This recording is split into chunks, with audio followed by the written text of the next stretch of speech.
Hi guys, welcome to Edurun. Guys, आज हम इस वीडियो में क्लास 10th के चैप्टर अरिथमेटिक प्रोग्रेशन के एग्जांपल्स देखने वाले हैं, जो कि इस वीडियो में होंगे एग्जांपल 3 to 10। पिछली वीडियोस में हमने अरिथमेटिक प्रोग्रेशन का इंट्रोडक्शन कवर किया है, हमने कवर किया है एक्सरसाइज 5.1 एंड फर्स्ट 2 एग्जाम्पल्स। तो अगर आपको वो वीडियोस देखनी है तो आप मेरे चैनल पर जाकर उन सबको वीडियोस को देख सकते हो। फिलहाल हम इस वीडियो में एग्जाम्पल 3 से स्टार्ट कर रहे हैं। इसमें उसने बोला है find the 10th term of the AP. ये जो एपी दे रखा है, ये सीक्वेंस दे रखा है, उसकी 10th टर्म हमने निकालनी है। ठीक है, 10th टर्म निकालने के लिए पहले मुझे nth टर्म का फॉर्मूला पता होना चाहिए। ये nth टर्म का फॉर्मूला है a plus n minus 1 into D. अब nth टर्म निकालने के लिए मेरे पास n होना चाहिए, जो कि दे रखा है 10 है। a होना चाहिए, जो कि फर्स्ट टर्म होती है, ये रहा a। डी निकालने के लिए फॉर्मूला होता है a n plus 1 minus a n। तो a2 माइनस a1 किया मैंने, a2 is 7 and a1 is 2, that is 5, d is 5। ठीक है, अगर हमें वैसे भी चेक करना हो तो अगर मैं a3 माइनस a2 करूँ, दैट मीन्स 12 माइनस 7 कर दूँ, तब भी आंसर 5 ही आता है। दैट मीन्स डी मेरा 5 है। मेरे पास तीनों चीज़ें अवेलेबल हैं। अब मैं इनको पुट करती हूँ। ए की जगह मैंने 2 पुट किया, एन की जगह मैंने 10 पुट किया, डी की जगह मैंने 5 पुट किया। 2 प्लस 10 माइनस 1 9 इंटू 5। ठीक है, देन वी हैव 2 प्लस 9 5 ज़ा 45। आंसर क्या आ गया? 47। तो हमारे पास टेंथ टर्म जो है इस एपी की वो है 47। ठीक है, समझ आया? चलो let's move to example 4। Which term of the AP, ये एपी दे रखा है 2 80 21 18 15। इसने कहा इस एपी की कौन सी टर्म -81 है। मतलब ये टर्म दे रखी है, हमें nth टर्म गिवन है, वो n मतलब वो नंबर, कौन से नंबर पे ये वाली टर्म आती है वो नंबर निकालना है। दैट मीन्स हमें n चाहिए यहाँ पे। पिछला वाला जो एग्जाम्पल था उसमें दे रखा था कि हमें 10th टर्म निकालनी है। अब इसमें दे रखी है वो टर्म, हमें n निकालना है। ठीक है, हमारे पास a भी है d भी है। a कैसे निकला? पहली टर्म होती है a, 21 हो गया। d कैसे आएगा? a2 minus a1 which is 18 minus 21, that is -3। तो d मेरा क्या आ गया? -3। a और d निकल गया। हमारे पास टर्म उन्होंने दे रखी है, ये कोई टर्म है, पता नहीं कौन सी टर्म है, लेकिन ये एक टर्म है इस एपी की।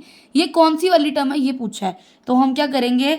-81 पुट कर देते हैं। हमने ए एन का फॉर्मूला लगाया, a plus n minus 1 into D.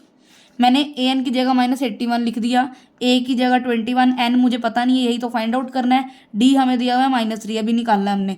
-81 मैं 21 भी उधर ले जाती हूँ, -21 ये -3n प्लस 3। -3 को जब मैं मल्टीप्लाई करूँगी तो जो पॉजिटिव है वो नेगेटिव हो जाएगा, जो नेगेटिव है वो पॉजिटिव हो जाएगा, साइंस चेंज हो जाते हैं।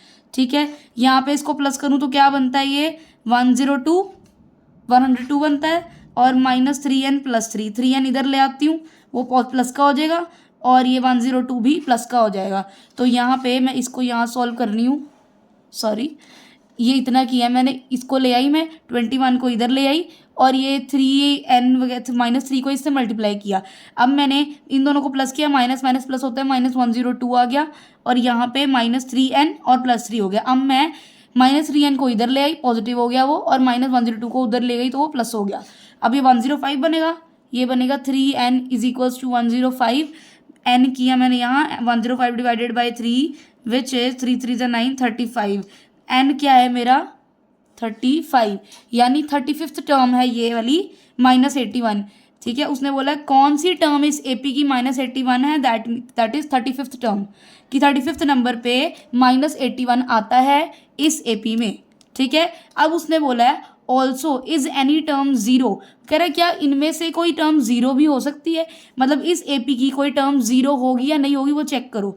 अगर मैं अब -81 की जगह यहाँ पे इस फॉर्मूला में, ये जो फॉर्मूला है यहाँ पे 0 पुट करूँ, बाकी सब सेम रखूँ, अगर n मेरा फ्रैक्शन में नहीं आता, एग्जैक्ट नंबर आया था, दैट मीन्स 0 भी इस एपी की टर्म है, और वही उसका रीज़न हो जाएगा। ठीक है, चलो लेट्स डू दिस। देखो, अब मैं an की जगह पे पहले मैं फॉर्मूला लिख देती हूँ।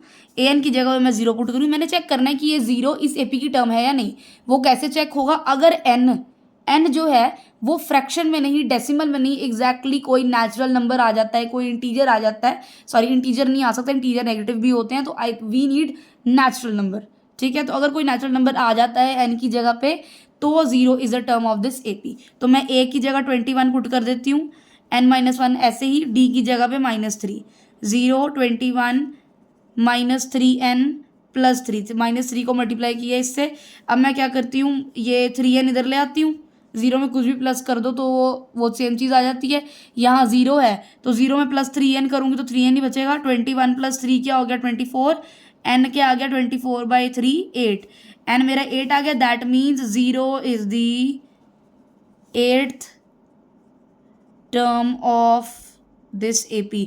उन्होंने जो रीज़न मांगा है कि क्यों 0 क्यों है, इसकी 0 इसकी टर्म कैसे है, इस AP में 0 एग्जिस्ट करता है तो क्यों करता है, उसका रीज़न हमने ये पूरा एक्सप्लेन करके देना है कि हाँ जी 0 क्यों इस AP की टर्म है, क्योंकि यहाँ पे n पे इस n टर्म पे 0 आता है, मतलब 8th टर्म जो है इस AP की वो 0 है। ठीक है, चलो let's move to example 5। Example 5 में दिया determine the AP whose third term is 5। AP निकालो जिसकी थर्ड टर्म 5 दी हुई है, 7th टर्म 9 दी हुई है। देखो मैंने ये पहले भी बता रखा है कि nth टर्म का फॉर्मूला ये होता है। ठीक है, अगर मैं फिफ्थ टर्म निकाल रही होंगी तो यहाँ पर D के साथ 4 ही आएगा ना, 5 - 1 4। दैट मीन्स अगर हमें थर्ड टर्म बोल रखी है तो थर्ड टर्म को मैं कैसे लिखूंगी, A + 2D, क्योंकि थर्ड टर्म है ना, A3 ऐसे ही लिखेंगे। यहाँ पे 3 तो 1, 3 - 1 2, A + 2D दे रखा है 5, third term is 5, first equation. उन्होंने कहा सेवन्थ टर्म, सेवन्थ मतलब A + 6D, A7 क्या होगा A + 6D, वो दे रखा है 9, तो ये होगी सेकंड इक्वेशन। अब इन दोनों को सॉल्व करूंगी तो मेरे पास A भी आ जाएगा और D भी आ जाएगा, क्योंकि मुझे कोई भी AP फाइंड आउट करने के लिए, कोई भी AP बनाने के लिए मुझे A और D दोनों चाहिए होते हैं। मैं इसको सॉल्व करूंगी, इसको हम साइमल्टेनियस इक्वेशंस हैं ये, ठीक है, लीनियर इक्वेशंस है, पेयर ऑफ लीनियर इक्वेशंस है, इनको सॉल्व कर देंगे। मैं यहाँ पे एलिमिनेशन मेथड लगा रही हूँ जो हमने सेकंड चैप्टर में पढ़ा हुआ है क्लास 10th के, उस चैप्टर के ऊपर भी वीडियोस ज़रूर आएंगी, बहुत जल्दी आएंगी। आप इसको फिलहाल देखो कैसे करते हैं। 2 हैं, अब ये जब दोनों ही सेम है तो मैं यहाँ अगर माइनस का साइन लगा दूँ, तो ये पूरा A माइनस से कट हो जाएगा, 2 - 6D - 4D होता है, 5 - 9 - 4 होता है, D क्या हो गया 1, क्योंकि दोनों नेगेटिव है तो दोनों नेगेटिव ऐसे कट जाएंगे, D मेरा 1 आ गया। और अब मैं A निकाल लूँ, मैं D को किसी भी इक्वेशन में पुट कर देती हूँ। ये A + 6D में A + 6D में इज इक्वल्स टू 9 है, मैं यहाँ पे 1 पुट कर देती हूँ D की जगह, A + 6 is equals to 9, A क्या आ गया 9 - 6 विच इज़ 3, तो A आया मेरा 3। A और D मेरे पास है, अब मैं सारी टर्म निकाल लूँगी। पहली टर्म मैंने निकाल ली है 3, अगर मुझे दूसरी टर्म निकालनी हो A2 क्या होगा A + D, दैट इज़ 3 + 1 4, तो सेकंड टर्म आ गई 4, थर्ड टर्म उन्होंने दे रखी थी 5, है ना।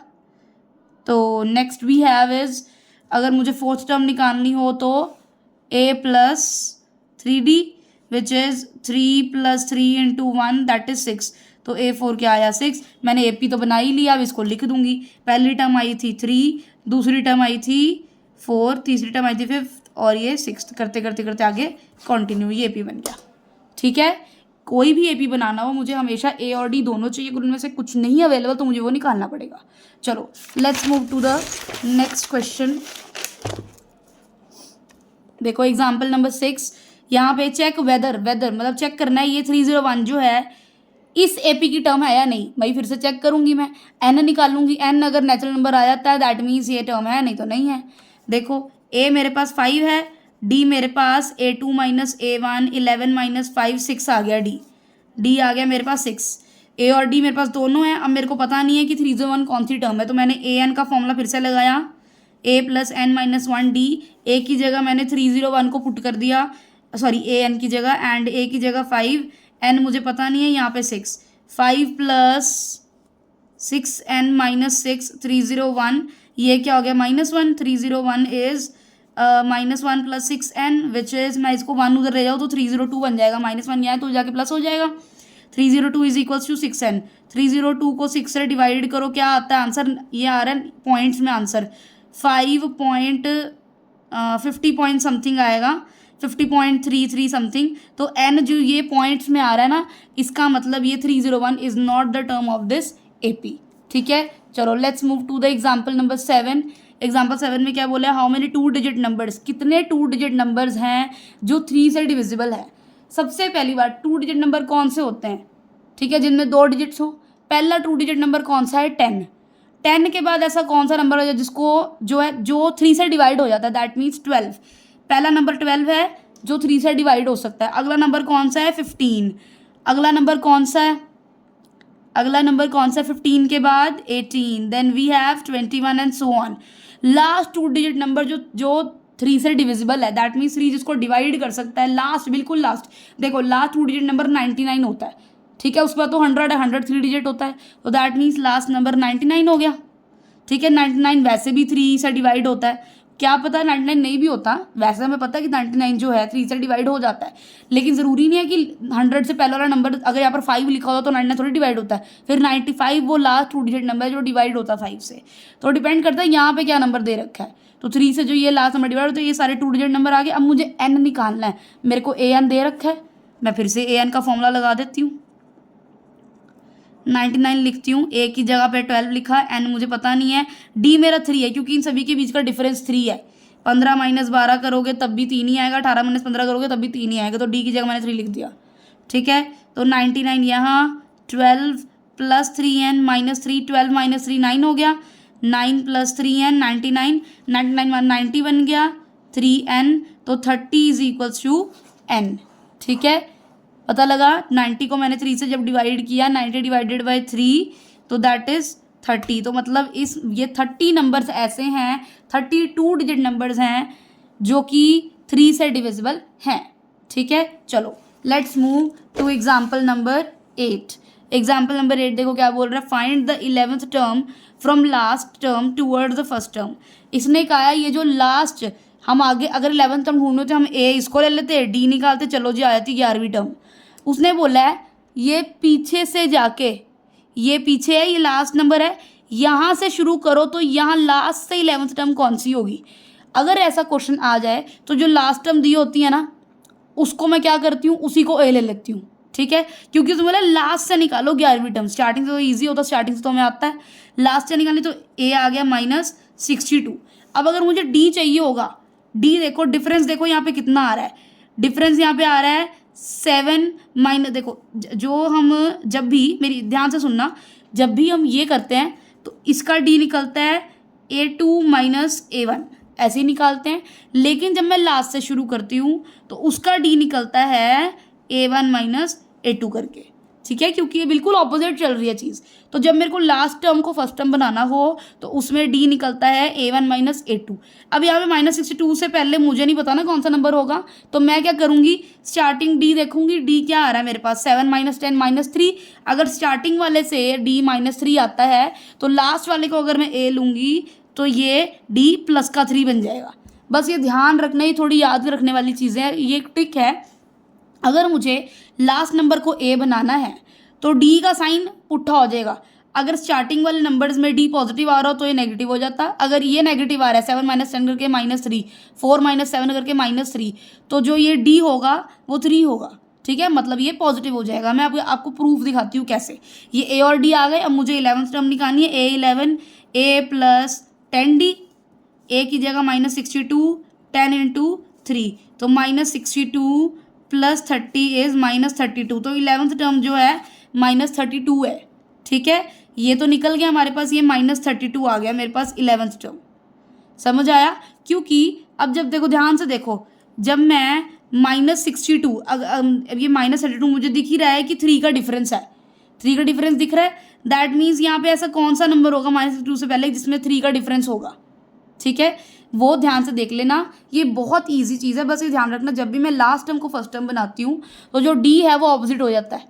ठीक है, मुझे वैसे तो डी दिख ही रहा है कि 3 नंबर का डिफरेंस है, अगर स्टार्टिंग में डिफरेंस नेगेटिव आ रहा हो तो लास्ट वाले से पॉजिटिव आएगा, अगर स्टार्टिंग में डिफरेंस पॉजिटिव आ रहा हो तो लास्ट वाले से नेगेटिव आएगा। ये मेरी 11th टर्म निकल। A sum of 1000 invested at 8% simple interest per year. इसमें बोल रहे हैं 1000 रुपये मैंने इन्वेस्ट किए हैं, 8% सिंपल इंटरेस्ट मुझे इस पर मिल रहा है। सिंपल इंटरेस्ट मिलने का मतलब है, पहली बात तो सिंपल इंटरेस्ट होता क्या है कि हमने कोई चीज़ जब किसी को लेंड किया या इन्वेस्ट किया कहीं पे, किसी को उधार पे दे दिया, तो हम उससे क्या है, जितनी देर के लिए उसको लोन दिया मैंने किसी इंसान को, तो उससे जो मैं रेट जो है चार्ज करती हूँ। ठीक है, तो उसका फॉर्मूला क्या होता है सिंपल इंटरेस्ट का, P × R × T/100। ठीक है, ये इसका फॉर्मूला होता है। बोला क्या है, 1000 रुपये इन्वेस्ट किया, मतलब पी दिया हुआ है प्रिंसिपल, रेट दिया हुआ है 8%, हर साल करते हैं तो टाइम आ जाएगा उसके लिए। Calculate the interest at the end of each year, हर साल के एंड में जो है हमें इंटरेस्ट कैलकुलेट करना है। कहता है अगर तो इंटरेस्ट आपस में एपी फॉर्म करते हैं तो calculate the interest at the end of 30 years, 30 साल के बाद कितना इंटरेस्ट होगा। तो मतलब मुझे 30th टर्म निकालनी है एपी की। सबसे पहले चेक करेंगे एपी में है या नहीं है, अगर एपी में है तो 30th टर्म निकाल देंगे। ठीक है, पहले साल में फर्स्ट ईयर में मैं फर्स्ट टर्म लिख रही हूँ। फर्स्ट ईयर में इंटरेस्ट क्या बनेगा, 1000 इंटू 8 इंटू 1 इंटू 100, ये बना ₹80।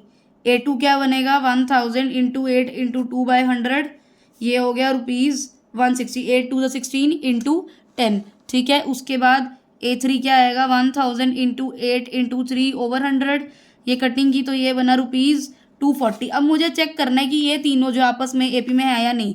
डी के लिए A2 माइनस A1 होता है 160 माइनस 80 करूँगी तो ₹80 आ रहा है। 240 माइनस 160 करूँ तो तब भी 80 ही आ रहा है। तो क्योंकि 80 आ रहा है तो ये डी है। अगर ये डी है तो मुझे अब 30th टर्म निकालनी है। पहली टर्म जो है 80 है और डी भी मेरा 80 है। A30 निकालने के लिए फॉर्मूला क्या बनेगा, A प्लस 29D। ठीक है, A की वैल्यू 80, 29 इंटू 80। तो मैं 29 इंटू 80 करूँ तो 0 8 9 72, 8 2 16, 16 प्लस 7 कितना हो गया, इट इज़ 23। 20 आ गया, 20 में 80 और ऐड करूँ तो क्या बनेगा, 2400। ठीक है, तो मेरी 30th टर्म क्या है, 2400। That means at the end of 30 years ₹2400 will be the interest. ठीक है, समझ आया 9th एग्जाम्पल। चलो let's move to the 10th example. In a flower bed there are 23 rose plants in the first row. Flower bed मतलब एक खेत बना रखा है जहाँ पे जो है पहली रो में 23 रोज प्लांट्स है, अगली रो में 21 हैं, सेकंड रो में, थर्ड में 19 है, और करते करते ऐसे है। There are 5 rose plants, 5 rose plants है लास्ट रो में, मतलब बहुत सारी रोज बना रखी है, मुझे नहीं पता कितनी रोज हैं, लेकिन लास्ट रो में 5 रोज प्लांट्स है। फर्स्ट रो में 23 है, सेकंड में 21 है और थर्ड में 19 है, करते करते लास्ट पे आ गए, लास्ट में 5 है। ठीक है, how many rose are there in the flower bed, तो मतलब n निकालना है। मेरे पास a भी है और d भी निकल जाएगा। 23, 21, 19 करते करते लास्ट में 5 है। ये लास्ट टर्म यानी an दे रखा है हमें। ठीक है, an हमें गिवन है, ये an है। ठीक है, अब d कैसे निकालेंगे, 21 माइनस 23 विच इज -2। तो मतलब d मेरा क्या आ गया, -2, और a मेरा 23 है। This is a and this is d और वो an। तो अब क्योंकि मेरे पास सारा कुछ है तो मैं पुट कर देती हूँ। an के फॉर्मूला में an क्या है, a plus n minus 1 into D. an की जगह 5 पुट किया, a की जगह 23, n की जगह पता नहीं मुझे, n क्योंकि मेरे को निकालना है, d की जगह -2, n ही तो हमें निकालना है। मैंने इसको सॉल्व किया, 23 उधर ले जाऊँ, अगर 5 माइनस 23 कितना होगा, -18, तो -2n प्लस 2, -2 किया तो -2n, माइनस माइनस प्लस होता है तो 2 आ गया प्लस का। अब मैं 2n इधर ले आती हूँ और 18 उधर माइनस का था, इधर प्लस हो जाएगा ना, तो 18 प्लस 2 20, तो ये 2n ये बनेगा, एक्चुअल में ये बनेगा 2n is equals to 20। n की वैल्यू क्या आई, 20/10, n क्या आया, सॉरी 20/2, n क्या आया 10। तो दैट मीन्स कितनी रोज है हमारे पास, 10 रोज है। समझ आया, यहाँ पे हमारे सारे एग्जाम्पल्स कंप्लीट होते हैं फ्रॉम 3 to 10। अगली वीडियो में हम एक्सरसाइज के क्वेश्चन सारे कवर करेंगे। पूरी NCERT आपको इस चैनल पे कंप्लीट सॉल्यूशंस प्रोवाइड होंगे। आप एक एक वीडियो करते जाओ, सीखते जाओ और समझते जाओ। Thank you so much for watching.